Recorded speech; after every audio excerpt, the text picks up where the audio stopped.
안녕하세요. 저는 현재 남편과 이혼 소송 중인 결혼 2년차 30대 후반 여자입니다. 짧은 결혼 생활이었지만 이혼을 결심하게 된 이유는 시댁 식구들이 저희 집안을 대하는 행동들에 대해 저는 지켜만 볼 수가 없어서 더 이상의 결혼을 유지할 수가 없었습니다.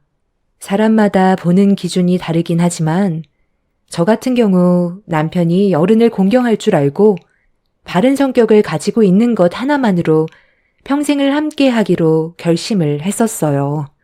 그런데 결혼이라는 게 연애했을 때 느끼고 봤던 감정이 그대로 이어지는 건 아니었어요. 현실은 제가 상상해왔던 그림과는 정반대로 흘러가고 있었죠. 남편 하나로는 행복을 유지할 수 없다는 걸 깨달았을 때는 이미 법적 서류상 되돌리기 힘들었었기 때문에 최대한 좋게 해결해 나가는 방법 밖에는 없었습니다. 결혼 초부터 의견 차이로 시작된 삐걱거림은 결국 결혼 2년 만에 서로에게 아픔만 주게 되었습니다. 문제가 시작된 건 시댁 집안에서 저와 엄마를 무시하는 발언들이 지속적으로 제 귀에 들리게 되었고 불편한 감정들이 많아지게 되자 남편한테 불만을 털어놓게 되었어요.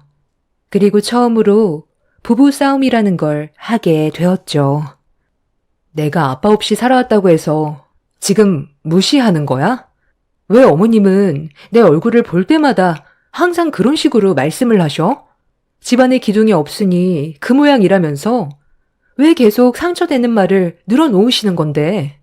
나 지금까지 엄마랑 단둘이 살아오는 동안 단 한 번도 안 좋은 길로 빠진 적 없었고 하루하루 최선을 다하면서 살아왔었어. 그런데 집안에 가장이 없으면 못 배운 거고 버릇이 없는 거야? 당신이랑 결혼했을 때는 아무 말도 하지 않으시다가 왜 이제 와서 내가 마음에 들지 않는다며 말하는 거 하나하나 문제를 삼으시는 건데? 우리 아빠 돌아가신 지 10년도 안 됐어. 아직도 힘든 시간들을 보내고 있는데 그런 식으로 함부로 말씀하시면 내 기분이 안 좋아질 거라는 거 당신은 생각 안 해봤어? 아까 내가 얼마나 놀랐는지 알아? 어머님이 말씀하시는데 옆에서 다 맞는 말인 양 고개를 끄덕이고 있었잖아. 그럼 당신도 우리 집안에 기둥이 없어서 내가 못 배우고 예의가 없다고 생각하는 거야? 매번 갈 때마다 당신의 그런 행동들이 나에게 상처를 주는데 오늘은 그냥 못 넘어갈 것 같아. 도대체 왜 어머님 편에 서서 나를 곤란하게 만들었는지 설명 좀 해줘야 되겠어. 아이, 그럼 거기서 우리 엄마가 말씀하시는데 그건 잘못된 거라고 당신 편을 들어주면 좋겠어? 오히려 그게 더 큰 불화를 조성한다는 거 생각 안 해본 거야? 그리고 우리 엄마가 틀린 말 한 건 아니잖아. 당신보다 인생을 훨씬 많이 경험해 오신 분이야. 그럼 한마디 하실 수도 있는 거고 그 말이 잘못됐다고 생각을 해도 일단 받아들인 뒤 나중에 기회 봐서 기분이 좋지 않았던 걸 좋게 대화로 풀어나가면 되지. 꼭 그 자리에서 우리 엄마한테 이건 뭐가 문제고 저건 잘못된 거고 또박또박 말대꾸하면 우리 엄마가 기분이 좋으시겠어? 내 눈에도 거슬리는 행동을 하고 있는 게 보이는데 당연히 나도 좋게 받아들일 수가 없지. 대놓고 우리 집안 무시하는데 좋게 받아들이라고? 가진 것도 없는 집안 걷어들였으면 토달지 말고 시키는 일이나 잘하라면서 나를 무시하는데 내가 차별은 잘못된 거라고 몇 번이나 참고 있다가 말씀드린 게 문제야? 항상 시댁에 모임이 있을 때마다 그러시잖아. 그것뿐이야? 어머님이 나를 무시하고 막대하니까 이제 형님도 나를 함부로 대하고 있다고. 그럼 당신이 옆에서 내 편이 되어주고 잘못된 걸 막아줘야 하는 건데 정작 옆에서 고개를 끄덕이고 있으니 내 마음이 어떻겠어? 이런 대우 받으려고 당신과 결혼한 것도 아닌데 나 지금 너무 후회가 돼. 시간을 되돌리고 싶을 정도라고. 다른 건 다 참아도 우리 집안 무시하는 건 절대로 그냥 넘어갈 수 없어. 다시 한번 말하지만 또다시 이런 일이 반복이 된다면 우리 관계 다시 생각해 볼 거고 결국 그 끝은 이혼이겠지. 참나. 이런 문제로 이혼을 한다고? 별것도 아닌 일을 크게 만들 필요도 없는데 왜 상황을 심각하게 만들려고 해? 그냥 좋게 넘어가면 아무 일도 일어나지 않잖아. 남편과 저는 그날 결혼한 이후 처음으로 크게 목소리 높여 서로에 대한 불만들을 털어놨고 결국 씻을 수 없는 마음의 상처까지 주게 되었어요. 평생 제 편이 되어줄 거라 생각했던 남편이 결혼 이후 전혀 다른 사람의 모습으로 다가오게 되자 머릿속이 너무 혼란스러웠어요. 결혼한 지 2년밖에 안 됐는데 벌써부터 삐걱거리게 되면 앞으로 함께 살 날의 많은 시간들을 어떻게 헤쳐나가야 할지 걱정이 많았습니다. 큰 상처를 주고받게 된 이후 저희 부부는 예전처럼 서로 웃으면서 지낼 수 있는 관계를 만들어갈 수가 없었어요. 이런 시간들이 길어지게 되자 남편은 시모에게 불만을 털어놓았는지 시모에게 연락이 오게 되었고 얼굴 좀 보고 얘기하자며 주말에 저희 부부를 시댁으로 부르셨습니다. 집에 들어서자마자 가라앉은 분위기와 저를 안 좋은 시선으로 바라보고 계신 시부모님과 형님네에는 당장이라도 저에게 한마디 하고 싶은 걸 참고 있다는 걸 온몸으로 느껴져 왔었어요. 그리고 시모가 먼저 대화를 시작했습니다. 너 요즘 무슨 문제라도 있는 거니? 내 아들과 안 좋은 관계를 지속하고 있다면서? 언제까지 그럴 생각인 건데? 이제 그만하고 싶다는 거야? 이래서 아이는 가질 수 있겠니? 살다 보면 서로 비걱거릴 수도 있는 거고, 안 좋은 말 몇 마디 들을 수도 있는 거지. 그거 가지고 아직까지 꽁에 있으면 되겠어? 제가 왜 이렇게까지 하는지 생각은 해보셨어요? 어머님은 제가 어디가 마음에 안 들어서 항상 저희 집안을 무시하는 거예요. 살면서 이런 대우 받아본 적이 처음이에요. 저희 엄마 남들한테 무시당할 뿐 아니시고 지금까지 정말 열심히 살아오셨어요. 그동안 어떻게 살아오셨는지 잘 알지도 못하면서 남의 가정에 대해 함부로 말씀하시는 건 문제가 있다고 생각해요. 어머님이 보시기에 제가 많이 부족해 보여도 그래도 며느리로 들어왔으면 기회는 주셔야 되는 거 아니에요? 이런 식으로 대하실 거면 애초부터 결혼을 허락하지 마셨어야죠. 최근 들어 제가 받은 상처가 너무 커서 이 사람과 대화하는 것조차 많이 두려워졌어요. 제가 또 상처를 받게 될까봐 계속 피하게 될 정도라고요. 어머님은 아무렇지 않게 생각하는 그 한마디가 저에겐 아픔으로 다가온다고요. 여기서 동서가 인생 경험이 많이 부족하다는 게 드러나는 거야. 어머님이 하시는 말씀이 서운할 순 있어. 하지만 그걸 동서가 어떻게 지혜롭게 헤쳐나가느냐에 따라 많은 걸 바꿀 수 있을 텐데 어머님이 집안에 대해 몇 마디 했다고 상황을 이런 식으로 끌고 오는 거 보면 상당히 미련하고 앞으로가 너무 걱정이 되네. 그래 맞다. 시애미가 한마디 할 수도 있는 거지. 그거 가지고 이렇게까지 상황을 끌어야 되겠어? 이래서 내가 우리 큰며느리를 안 좋아할 수가 없는 거다. 매사에 항상 긍정적이잖아. 너도 보고 좀 배워라. 불만을 계속 품고 있으면 한두 끝도 없이 미움만 커질 뿐이야. 내가 하는 말들 대충 흘려버리고 애 가지는 거에나 집중을 했으면 좋겠다. 2년이나 됐는데 아직까지 소식이 없으면 어떡해? 너도 지금 나이가 적지 않은데 더 늦어지기 전에 아이를 봐야 할 거 아니야. 1년이 지날 때마다 몸의 변화는 하늘과 땅 차이다. 지금도 많이 늦었으니까 웬만하면 올해 안에 소식을 들려줬으면 좋겠구나. 이런 감정 상태로 어떻게 아이를 가질 수 있겠어요? 그리고 형님, 입장 바꿔서 생각을 해보세요. 어머님이 형님 집안을 함부로 판단하고 막말해도 긍정적으로 받아줄 수 있을 것 같아요? 긍정적이요? 그것도 한두 번이죠. 형님이 당해보지 않았으니 뭘 알겠어요? 이런 일방적인 대화는 그만하고 싶네요. 더는 대화를 해봤자 의미가 없다는 걸 느끼게 된 저는 먼저 자리에서 일어나 집으로 돌아왔어요. 시모가 저를 불렀을 땐 저희 집안을 무시하고 함부로 말씀하는 것들 때문에 남편과 안 좋은 관계까지 이어지게 된 걸 좋게 풀어주려고 부르신 줄 알았지만 제가 너무 앞서서 기대했다는 걸 알게 되자 더는 기대조차 하고 싶지 않았습니다. 그리고 저를 뒤따라온 남편이 뱉은 한마디는 더 충격이었고 이혼에 대한 확신이 들게 되는 순간이었어요. 네가 뭔데 지금 우리 집안을 무시하는 거야? 어른이 말씀하시는데 먼저 자리에서 일어나? 당신 원래 이렇게까지 예의 없는 사람이었어? 나한테 큰 소리 치기 전에 당신 집안 식구들이 뭘 잘못했는지부터 생각하는 게 좋을 것 같은데? 그래서 지금 따지려고 날 쫓아온 거야? 내가 지금 무슨 생각을 가지고 있는지 알기나 하니? 미안하지만 우리 관계 여기까지 하는 게 맞을 것 같아. 더는 좋아질 수 없다는 거 너도 이미 알고 있잖아. 그냥 그 자리에서 죄송합니다. 앞으로 더 잘하겠습니다. 이거 한마디 하는 게 그렇게 힘들어? 충분히 좋게 풀어갈 수 있는 걸 왜 이렇게까지 하는 건데? 내가 잘못한 게 있어야 먼저 용서를 구하지.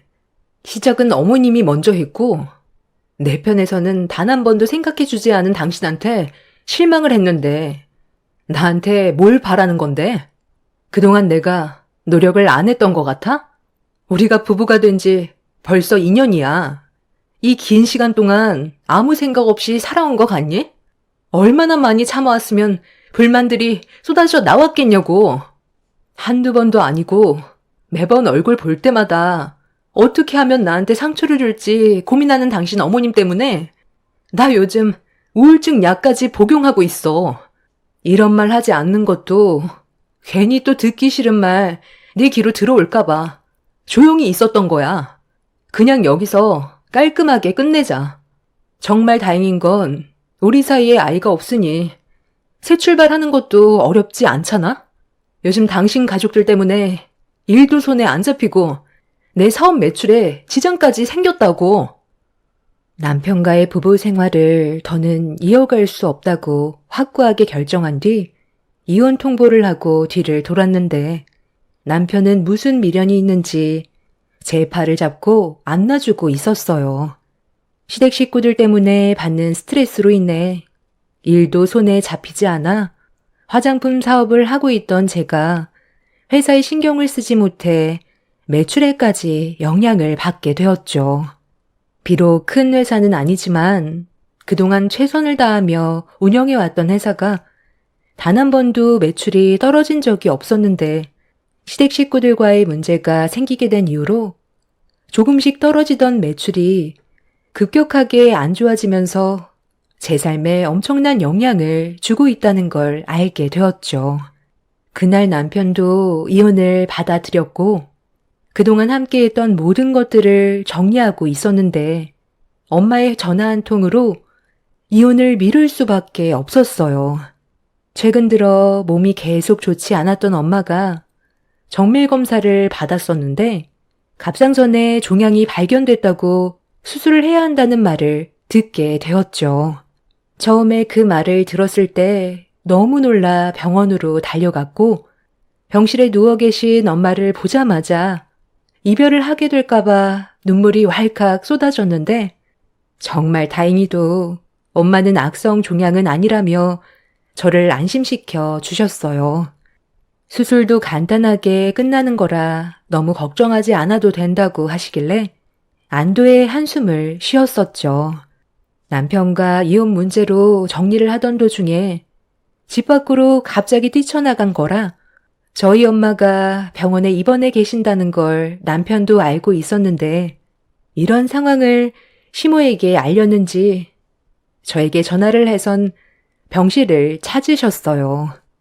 저희 엄마에게 시모의 얼굴을 보여주고 싶지 않았지만 최대한 좋게 마무리하는 게 좋을 것 같아 병실을 알려드렸는데 시모 혼자만 오실 거라 생각했는데 병실 문이 열리자마자 시댁 식구들이 우르르 몰려 들어왔어요. 그리곤 시모는 저희 엄마의 몸 상태가 어떤지 한번 훑어보곤 대화를 이끌어 가셨습니다. 에휴, 뭐, 큰 문제는 없는 것 같구만. 난 또 죽을 병이라도 걸린 줄 알았는데, 별거 아닌가 보네. 내 아들이 전화를 받자마자 너가 놀라서 뛰쳐나갔다고 심각해 하길래 어떤 상태인지 뵈러 온 거거든요. 다행히 마음 편히 음식 좀 먹을 수 있겠네. 혹시 몰라서 족발을 사가지고 왔는데 식기 전에 먹고 가도 되는 거죠? 예, 저기 테이블 정리 좀 해줘라. 정신없이 오느라 제대로 먹지도 못했거든. 안사돈, 여기서 먹는다고 문제되는 건 없죠? 다음날 수술 날짜가 잡혔다고 하던데. 그럼 지금 금식 기간인가요? 작은 며느리 너도 들고 싶으면 와서 좀 같이 뜯던지. 이 집이 족발 하나는 기가 막히게 잘하거든. 네가 평소에 사돈한테 얼마나 많은 스트레스를 줬으면 갑상선에 종양이 생겼겠니? 없이 살면 마음보라도 곱겠어야 안 아픈 건데. 네가 그 모양이니 사돈이 입원했잖니. 내 아들과 이혼 준비 중에 있다면서? 사돈은 알고 계셨어요? 이런 사실 전혀 모르고 있었죠? 얘가 보기와 다르게 앞뒤가 꽉 막혀서 사람을 얼마나 피말리게 하는지 몰라요. 집안 분위기를 이렇게 만들어 놓고 이혼하겠다고 하면 끝나는 줄 안다니까요. 저희가 순순히 이혼해 줄 거라 생각하는 것 같은데 손해까지 볼 필요 없잖아요. 그래서 소송까지 가려고요. 잘못은 사돈 집안이 먼저 했는데 왜 저희가 피해를 봐야 하는지 모르겠어요. 수술 앞두고 제가 분위기를 너무 심각하게 만들었나요? 그래도 사돈도 알 건 아셔야죠. 저도 오죽하면 이런 말까진 안 하려 했는데 가진 게 없는 집안이라서 그런지 저희 집안과는 격이 맞지 않더라고요. 이래서 수준에 맞는 집안끼리 결혼을 해야 된다는 걸 알았어요. 온전치 않은 집안이라서 그런지 며느리가 버릇이 너무 없더라고요. 사돈, 말씀이 너무 지나치신 것 같은데. 그리고 방금 뭐라고 했죠? 수준에 맞지 않는 집안이라고 했나요? 가진 게 없다고요? 뭘 보고 그렇게 판단하시는 거죠? 수술을 앞둔 환자 앞에서 족발을 뜯고 있는 사돈이야말로 격이 떨어지는 행동 아닌가요? 사람 겉모습만 보고 판단하는 거 아닙니다. 그 애미의 그 딸이라고 말씀하시는 게 참 처렴하시네요. 그래도 걱정돼서 예의상 찾아와 줬는데 고맙다는 말 정도는 해야 되는 거 아니에요? 엄마와 시모는 안 좋은 대화를 계속해서 주고받았고 저는 그만 나가달라고 테이블 위에 벌려놓은 족발을 다시 봉투에 넣어 남편의 손에 쥐어준 뒤 밖으로 밀어냈어요. 그런데 갑자기 시모가 어른이 식사를 하고 있는데 버릇없이 치웠다며 엄마가 보는 앞에서 제 머리채를 잡아 끌었고 순식간에 병실은 난장판이 되었습니다. 다행히 병원 관계자분들이 바로 앞에 있어서 더 큰 피해는 없었지만 시모가 수술을 앞둔 엄마 앞에서 제 머리채를 잡은 건 도저히 용납할 수가 없었어요. 제 몸에 손을 댄 시모까지 고소를 진행하겠다고 목소리를 높였고 시모 또한 갈 때까지 가보자며 난리를 쳤습니다. 남편도 그냥 넘어가지는 않을 거라며 끝까지 가보자고 저에게 얼굴을 붉혔고 엄마는 눈앞에서 펼쳐진 광경에 너무 큰 충격을 받았는지 갑자기 가슴 통증을 호소했습니다. 한참 뒤에야 진정이 됐는지 제가 그동안 많이 힘들었을 것 같다며 눈물을 흘리셨어요. 저는 엄마의 수술이 우선이었기 때문에 최대한 진정시키며 하루빨리 정리할 거라고 엄마를 안심시켜 드렸습니다. 그렇게 엄마의 옆자리를 지켜 드렸고 다음날 수술을 받게 되었습니다. 갑상선에 생긴 종양이 악성은 아니었지만 꽤 크게 자라있던 상태였고 까다로운 위치에 종양이 생겨 제거 수술 시간은 약 2시간 정도가 걸렸어요. 다행히 수술은 성공적이라는 말을 들을 수 있었습니다. 그렇게 병실로 옮겨진 엄마의 건강 상태를 체크한 담당 의사는 다음날 상태 보고 괜찮으면 퇴원해도 된다며 통원 치료를 권장했어요. 엄마는 그날 수술 직후라 깨어나신 뒤 몇 시간 정도 힘들어 하셨지만 다음날은 전과 다르게 빠르게 회복하신 모습을 보여주셨고 통원 치료하면 될 것 같다는 의사의 말에 엄마와 대화를 주고받고 있었는데 병실 밖에서 꽤 시끄러운 목소리가 병실 안까지 들려왔습니다. 무슨 일인지 확인해 보기 위해 밖을 살폈는데 눈앞에 펼쳐진 광경에 깜짝 놀라 입을 다물지 못했어요. 시모가 머리에 피를 철철 흘리며 들것에 실려오고 있었습니다. 그리고 그 옆에 남편이 따라오면서 눈물을 흘리고 있었죠. 수술실로 바로 들어가는 모습을 보고 있는데 털썩 주저앉아 수술실을 바라보던 남편이 오열을 하면서 괴로워하길래 어떻게 된 거냐고 물어보자 시모가 옥상 계단에서 굴러 떨어져서 머리를 크게 다치셨다는 말을 듣게 되었습니다. 너무 갑작스럽게 일어난 일이라 저 또한 많이 당황했었고 이런 상황을 어떻게 해야 할지 몰라 그 모습을 지켜보고 있었는데 뒤이어 형님네와 시부가 수술실로 달려왔어요. 그런데 엄마가 입원해 계셨던 병실에서 나오며 저를 찾길래 오열을 하고 있던 남편을 두고 엄마를 부축해 드리고 있는데 많은 의료진들이 이사장님 쾌차하시라며 병실 앞으로 몰려오자 시댁 식구들이 저희 가족을 이상하게 바라보고 있었습니다. 저와 눈이 마주친 남편이 힘겹게 몸을 일으켜 가까이 다가오더니 왜 저희 엄마가 이사장님이고 의사분들이 몰려왔냐며 자기한테 숨기는 거라도 있었냐고 불편한 시선으로 바라보고 있길래 어떤 상황인지 설명을 했고 제 말이 끝나자마자 남편은 개거품을 물었습니다. 당신이랑 결혼하기 전에 있었던 일이라 굳이 말을 꺼내지 않았던 건데 우리 엄마 이 병원에서 오랜 기간 근무하시다가 3년 전에 정년 퇴임하셨어. 그동안 고생 많이 하셨으니 당연히 집에서 쉬고 계시는 거였고 그런데 우리 집안 사정을 잘 알지도 못하면서 당신 식구들은 우리 가족을 항상 무시했잖아. 내 입으로 엄마가 과거에 이사장이셨다고 얘기하고 싶지도 않았고 이미 상처를 받았는데 내가 상황 설명을 하면서까지 결혼 생활 유지하기 싫었어. 이미 퇴임하시고 쉬고 계시는데 과거에 어떤 일을 하셨는지 전부 설명드릴 필요 없잖아. 엄마 혼자 살고 계시는데 굳이 넓은 집이 왜 필요해? 항상 검소하셨고 나 또한 그런 엄마의 모습을 봐오면서 살았었는데 그게 잘못된 건 아니잖아?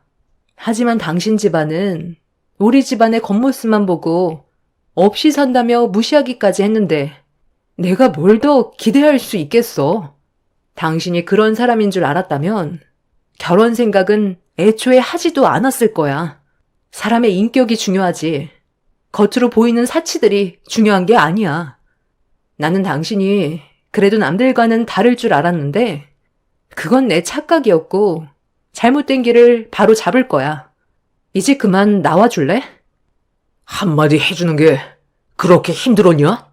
장모님이 이 병원에서 이사장으로 근무했었다는 한마디만 해줬어도 우리 관계가 이렇게까지 되지는 않았을 거라고. 우리 엄마가 병원 이사장이었다는 말을 했다 한들 달라지는 게 있었을까? 아마 돈 보고 빈대처럼 더 붓긴 했었겠지. 하지만 당신의 그 검은 속은 절대 바뀌지 않았을걸? 나는 있는 그대로의 모습을 원하지 거짓된 모습을 보여주는 사람과 같이 살고 싶은 마음은 없어. 우리 관계는 변하지 않아. 장모님, 저희 엄마 좀 신경 써달라고 한마디라도 해주세요. 머리를 크게 다쳐서 지금 수술실에 들어가셨는데 깨어나지 못하실까봐 너무 불안하다고요. 이미 나는 이 병원에서 근무하는 사람도 아니고 내가 그런 말 하지 않아도 담당 의료진들이 최선을 다해 건강을 되찾을 수 있게 해줄 걸세. 그리고 자네와 사돈이 내 딸에게 어떻게 됐는지 전부 다 알고 있는데 나한테 그런 걸 부탁하기 전에 먼저 진심으로 용서를 구해야 되는 게 순서 아닌가? 여기부터가 자네의 진짜 성격을 알 수 있는데 내가 왜 도와줘야 하는지 모르겠네. 지금 상당히 많이 피곤하니까 이제 그만 비켜주게. 남편은 엄마의 말이 끝나자마자 앞을 가로막더니 무릎을 꿇었어요. 그 모습을 지켜보신 엄마는 아무 말 없이 옆으로 지나쳤고 남편은 땅을 치며 자기가 잘못한 행동들에 대해 뉘우치고 있었습니다. 저희 집안을 알기 전까진 항상 무시하던 남편이 뒤늦게 바로잡으려 했지만 이미 되돌릴 수 없었고 저는 남편과 이혼 소송을 진행 중에 있습니다. 시모는 수술은 성공적으로 끝이 났지만 머리에 큰 충격을 받았는지 아직까지 깨어나지 못하고 계십니다. 저희 가족은 시모가 제 머리채를 잡았던 거에 대해 소송을 진행하려 했지만 그건 또 다른 화를 키우게 되는 일이 될 것 같아 그냥 넘어가기로 결정을 했습니다. 저희 가족이 손을 쓰지 않아도 이미 시모는 벌을 받았다고 생각했어요. 그리고 남편도 과거의 자기 자신의 행동들에 대해 되돌아봤는지 저와 다시 시작하기를 원했지만 이미 저는 마음이 떠났기 때문에 이혼 소송을 밀어붙이고 있는 상태입니다. 아이도 없으니 금방 정리가 될 것 같습니다. 상대방의 겉모습만 보고 그 사람을 판단하는 건 잘못됐다고 생각해요. 제 사연을 들어주시는 여러분들께서도 외적인 모습으로 상대방의 기준을 정하는 일은 없으셨으면 좋겠어요. 무더운 여름날 항상 더위 조심하시고 여러분들의 가정에는 언제나 평화가 함께하길 기원 드리겠습니다. 감사합니다.